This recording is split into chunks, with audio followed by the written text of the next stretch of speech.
Ai vjen nga Gjakova dhe është një nga asetet më të vlefshme të muzikës së sotme, jo vetëm si figurë dominuese në skenë, por edhe si një forcë e fuqishme në prapa skenë. Si producent, ai numëron 10 hitet duke kontribuar kështu në suksesin e shumë dhe shumë artistëve të mirënjohur. Siç ta erma përmes një lidhje online në studio në Lanço, mirëpresim Adion. Adion, mirëmbrëma. Mirëmbrëma. Mirëmbrëma Adion, si të gjejmë? Mirë. Me shëndet mirë. Po shqyr. Mirë, edhe ne shumë mirë, aq më tepër që ti pranove dhe ftesën për të qenë pjesë e këtij programi. Je në studio apo më duket mua? Studio, po. Falë që s'ku mujtë më pona atë studio. Po. S'ka problem.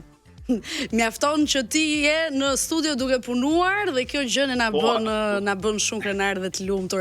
Se duket që nuk i shkëputesh punës, ë? Po, nuk i shkëputet pra, krijimtaria flet vetë se Adioni gjithë të sukses nuk e ka duke ndetur në shtëpi këmbë mbi këmbë, apo jo? E pra. Po pra. Kështu që Po në shpesh 2 javë. Oh, 2 javë. Po mirë, po punon si producent apo diçka me vokalin, ndoshta si artist? 2 javë. Të dyja. Tani po. Që tash isha të shkruaj këngë. Ah, po shkruaj. Po për unë bëni këngë sa punë me, edhe isha të e kryte. Po mirë, shumë bukur. Cilin shijon më tepër, skenën apo prapa skenën?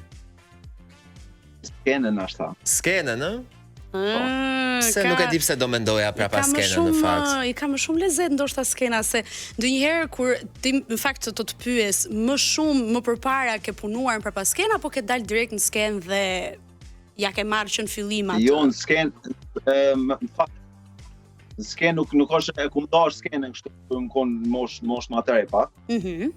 Për këto edhe ju mi bo një punë tjetër të muzikët pa dalë me punë e vetë. Edhe arsyeja pse unë tash i bëj komplet muzikë vetë është kjo që në fillim kum pas qef me dalë në skenë, kum thonë shko me bëj diçka tjetër, jo mi kum shku në eksperimentë tjetër, vita studio kum punu. Dhe mas ne kur ju më rrit pak ma shumë, që ju mush man ashtu, kum thonë pse jo me dalë në skenë.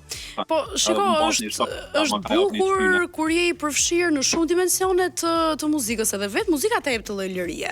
Kështu që se edhe ne faktikisht të dëgjojmë pak me ndërprerje, por po thoja që është shumë bukur kur je i përfshirë në shumë dimensione të muzikës, sepse edhe vetë muzika ta jep këtë lloj lirie. Un kam përshtypjen pas ka qenë lëvizje strategjike. Nëse mundesh për shembull ti mi bëj çdo gjë vet, e ke pa lehtë se nëse nuk din mi bëni punë, duhet të mi thon një shoku tjetër, ai atë kupton, mundet mi bën një që të ki pastin kështu që vet krejt. Bukur, Adion, kthehemi pas në kohë. Si kujton fillimet e tua të karrierës? Çfarë mban mend nga ato? Të karrierës. Po në fillim unë kam shkruar në moshë kum pas 7 vjet. Më konë shumë i ri kur apo nisë shkru. Në moshë 10 vjet shtu i kum pas kum fit një këngë në YouTube, por nuk muj mi ushu, po që kum da. Po mas nej qështash edhe kum gjatë edhe si fmi, po nuk e kum dash skenë. Kuptoj. Mas nej e pas top një studio me një shok i cili dhe ai tash kënan, që kom shok. Dhe e më shik ai të shkru mu, ndërkohë që aty të jabona ati në shok shtu, muzikë, më shik e që më ka shkru edhe unë, të thejke, bro, dilen s'keni, dhe jo. E ke pas me siklet në fillim? Nuk më i thësha. Ma bëjke nuk i qarë pa dalë në s'keni të më mu.